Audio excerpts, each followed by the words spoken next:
Hello friends, இந்த வீடியோவில் TMX கண்ட்ரோலரை பற்றி தான் பார்க்க போகிறோம். லாஸ்ட் வீடியோவில் பேரலல் டைப்பில் 20 போர்ட்டில் போட்டுக்கலாம் அப்படின்னு சொன்னேன் இல்லையா. நான் கூட 4 கண்ட்ரோலர் கனெக்ட் பண்ணுற மாதிரி. அதில் இப்போ 2 கண்ட்ரோலர் கனெக்ட் பண்ணி ஒரு கஸ்டமருக்கு வந்து ஆல்ரெடி சென்ட் பண்ணோம். இது வந்து பார்த்திங்கன்னா இது 1 இது 2 ஏன் கொடுக்குறேன் இந்த மாதிரி அப்படின்னா, நான் நெக்ஸ்ட் டைம் அவங்க ஏதாவது ப்ரோக்ராம் மாற்றணும் இல்லை பேர் மாற்றணும் அப்படின்னா நான் 1வது மெமரி கார்டு 2வது மெமரி கார்டுன்னு கொடுப்பேன். ஸோ அதுபடி தான் அவங்க போட்டால் தான் அந்த லைனாக வரும். அதனால தான் அந்த மாதிரி நான் மென்ஷன் பண்ணேன். இது வந்து பார்த்திங்கன்னா 40 செட் போட்டிருக்கேன். ஒரு அடிக்கு 1 தான். ஆனால் என்கிட்ட கொஞ்சம் வீட்டில் இடம் இல்லைன்றனால நான் வந்து பார்த்திங்கன்னா கொஞ்சம் நெருக்கமாக போட்டிருக்கேன். இது வந்து அவங்களோட நேமு. ஸோ அவங்க இன்னும் என்னென்ன நேம் கேட்டாங்களோ அந்த நேம்லாம் ஃபுல்லாக போட்டேன். ஏன் இந்த மாதிரி போட்டேன் அப்படின்னா, கஸ்டமர் வந்து பார்த்திங்கன்னா எஸ் கனெக்ஷனோ இசட் கனெக்ஷனோ நான் போட்டு கொடுத்தேன் அப்படின்னா அவங்க ஃபால்ட்டு பார்க்க மாட்டாங்க. மேபி ஏதாவது ஒன்று எரியலனா கூட அது தொடர்ந்து வர எதுவுமே எரியாது.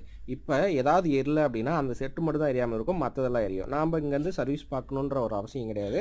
அது ஒரு செட்டு எரியல அப்படின்னா நம்ம ஒரு செட்டு கொடுத்தோம் அப்படின்னா அவங்க போட்டுப்பாங்க. ஸோ அதனால தான் இந்த மாதிரி கண்ட்ரோலர் பண்ணியிருக்கேன். உங்களுக்கு வேணும்னா www.heroelectro.com கான்டாக்ட் பண்ணுங்கள். ஸோ ஓகே ஃப்ரெண்ட்ஸ், நெக்ஸ்ட் வீடியோவில் பார்ப்போம். பை.